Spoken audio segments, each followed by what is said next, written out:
আসসালামু আলাইকুম। বাংলাদেশ বেতার রাজশাহী, স্থানীয় সংবাদ পড়ছি মাহমুদ শওকত। রাজশাহী মেট্রোপলিটন পুলিশের 2025 সালের ফেব্রুয়ারি মাসের মাসিক অপরাধ পর্যালোচনা সভা অনুষ্ঠিত হয়েছে। আজ আরএমপি সদর দপ্তরের কনফারেন্স রুমে এ সভার আয়োজন করা হয়। সভায় সভাপতিত্ব করেন আরএমপির পুলিশ কমিশনার মোহাম্মদ আবু সুফিয়ান। সভায় আইনশৃঙ্খলা পরিস্থিতি, কিশোর অপরাধ, মাদক ও অবৈধ অস্ত্র উদ্ধার, গ্রেফতারি পরোয়ানা তামিল এবং দেশের সাম্প্রতিক পরিস্থিতি সহ নানা গুরুত্বপূর্ণ বিষয়ে বিস্তারিত আলোচনা হয়। গুরুত্বপূর্ণ মামলাগুলোর অগ্রগতি ত্বরান্বিত করতে প্রতিটি বিভাগের পক্ষ থেকে প্রতিবেদন উপস্থাপন করা হয়। পাশাপাশি ঈদ উপলক্ষে নগরবাসীর নিরাপত্তা নিশ্চিতকরণের লক্ষ্যে যানজট নিরসনে বিশেষ পরিকল্পনা এবং রাজশাহী মহানগরীর আইন শৃঙ্খলা পরিস্থিতি আরও স্থিতিশীল রাখার জন্য নানা কৌশল নির্ধারণ করা হয়। সভায় আরও উপস্থিত ছিলেন অতিরিক্ত পুলিশ কমিশনার নাজমুল হাসান, উপপুলিশ কমিশনার মোহাম্মদ খোরশেদ আলম। নওগাঁয় 2024 সালের গণ অভ্যুত্থানে আহত গেজেটভুক্ত ব্যক্তিদের মাঝে স্বাস্থ্য কার্ড বিতরণ করা হয়েছে। আজ দুপুরে জেলা প্রশাসকের সম্মেলন কক্ষে অনুষ্ঠানে প্রধান অতিথি ছিলেন জেলা প্রশাসক মোহাম্মদ আব্দুল আওয়াল। অনুষ্ঠানে 57 জন ব্যক্তিকে সরকারি স্বাস্থ্য কার্ড প্রদান করা হয়। এ সময় জানানো হয়, এই স্মার্ট কার্ড ব্যবহারকারীকে আজীবন বিনামূল্যে সরকারিভাবে সকল স্বাস্থ্য ও চিকিৎসা সেবা প্রদান করা হবে।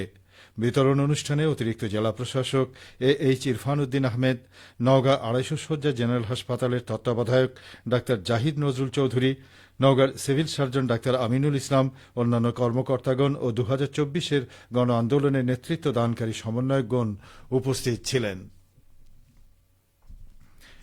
বগুড়ায় জুলাই গণ অভ্যুত্থানে আহত যোদ্ধাদের আর্থিক অনুদানের প্রথম পর্বের চেক বিতরণ অনুষ্ঠিত হয়েছে।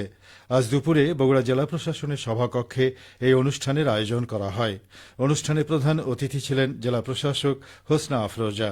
বিশেষ অতিথি ছিলেন বগুড়া জেলা পুলিশ সুপার জেদান আল মুসা। জেলা প্রশাসন জানায়, গত জুলাই আগস্ট গণ অভ্যুত্থানে বগুড়ায় আহতদের মধ্যে 556 জনের নাম গেজেট হয়েছে। এর মধ্যে আজ প্রথম ধাপে জুলাই ফাউন্ডেশন থেকে পাওয়া তালিকা অনুযায়ী এ এবং বি ক্যাটাগরিতে 35 জনকে সরকারি অনুদান দেওয়া হল। পর্যায়ক্রমে সবাইকে সরকারিভাবে আর্থিক অনুদান দেওয়া হবে। কর্মস্থল কিংবা শপিং থেকে নিরাপদে বাড়ি ফেরার আনন্দ অনুভূতি অসাধারণ। নাটোরে নির্বিঘ্নে চলছে বাড়ি ফেরার এই ঈদযাত্রা। নিরাপদ ঈদযাত্রা নিয়ে এখন শুনুন আমাদের নাটোর জেলা সংবাদদাতার একটি প্রতিবেদন। রাজধানী সহ দেশের বিভিন্ন এলাকার কর্মস্থল থেকে ঈদে বাড়ি ফিরতে শুরু করেছেন নাটোরের বাসিন্দারা। বাস টার্মিনাল কিংবা রেল স্টেশনে সার্বক্ষণিক সতর্ক অবস্থানে আইন শৃঙ্খলা রক্ষাকারী বাহিনীর সদস্যরা। পুলিশ সুপার মোহাম্মদ আমজাদ হোসাইন বলেন, নাটোরবাসীর ঈদ যাত্রাকে নির্বিঘ্ন করতে নাটোর জেলা পুলিশ ইতিমধ্যে নিরাপত্তা পরিকল্পনা প্রণয়ন করেছে। ঈদের গড়মুখু যাত্রীদের মহাসড়ক সড়কে পর্যাপ্ত নিরাপত্তা ব্যবস্থা ইতিমধ্যে গ্রহণ করা হয়েছে। আমরা বাস স্টেশনে, রেলওয়ে স্টেশন, সেখানে আমাদের গোয়েন্দা তথ্য সংগ্রহের জন্য আমরা সাদা পোশাকেও আমাদের নিরাপত্তা সংস্থার লোকজন কাজ করছে। আমরা আশা করছি সবার সহযোগিতায় নাটোরবাসীর ঈদ যাত্রা স্বাচ্ছন্দ্য এবং নিরাপদ হবে। গভীর রাত পর্যন্ত শপিং মলে চলছে কেনাকাটা। এসব স্থানেও পুলিশের নিরাপত্তা বলয়। পুলিশ সুপার বললেন, নাটোর শহরে এবং উপজেলা, জেলা এবং উপজেলা শহরে বিভিন্ন মার্কেট, বিভিন্ন শপিং মলে ইতিমধ্যে মানুষের ঈদ কেনাকাটার উৎসব চলছে। আপনারা ইতিমধ্যে লক্ষ্য করেছেন, আমরা বড় বড় শপিং মলগুলোতে আমরা পোশাকি নিরাপত্তা দেওয়া হয়েছে। স্বর্ণ মার্কেটগুলো যেখানে আছে স্বর্ণপট্টি, সেই এলাকায়ও নিরাপত্তা ব্যবস্থা আগের থেকে জোরদার করা হয়েছে। এর সাথে উপজেলা লেভেলে, যেখানে উপজেলা সদরে যেসব মার্কেটে সাধারণ মানুষের ঈদ আয়োজনের কেনাকাটা চলছে, সেখানে নিরাপত্তা ব্যবস্থা আমরা জোরদার করেছি। কর্মস্থল কিংবা শপিং থেকে বাড়ি ফেরার অভিজ্ঞতা বর্ণনা করলেন কলেজ শিক্ষক মাসুমা সুলতানা। বাড়ির সদস্যদের নিয়ে মধ্যরাত পর্যন্ত শপিং করছি। ঢাকা, চট্টগ্রাম এবং যশোরের কর্মস্থল থেকে আত্মীয়রা পাবলিক বাস ও ট্রেনে নাটোরে এসেছেন। এবার সকল যাত্রাই নিরাপদ, আলহামদুলিল্লাহ। ঈদ যাত্রায় স্বাভাবিক বাড়ি ফেরার আনন্দ অনুভূতি চাঁদ রাত পর্যন্ত অব্যাহত থাকবে বলে আশা করা হচ্ছে। ফরাজি আহমদ রফিক বাবন, নাটোর জেলার সংবাদদাতা, বাংলাদেশ বেতার, রাজশাহী। নাটোরে লালপুর উপজেলায় প্রাইভেট কার নিয়ন্ত্রণ হারিয়ে গাছের সাথে ধাক্কায় বাবা মেয়ে নিহত হয়েছেন। আজ সকাল 10:30টায় বনপাড়া পাবনা সড়কের গোধরা বাজার এলাকায় এই দুর্ঘটনা ঘটে। দুর্ঘটনায় শিশুটির মা ও গাড়ি চালক গুরুতর আহত হন।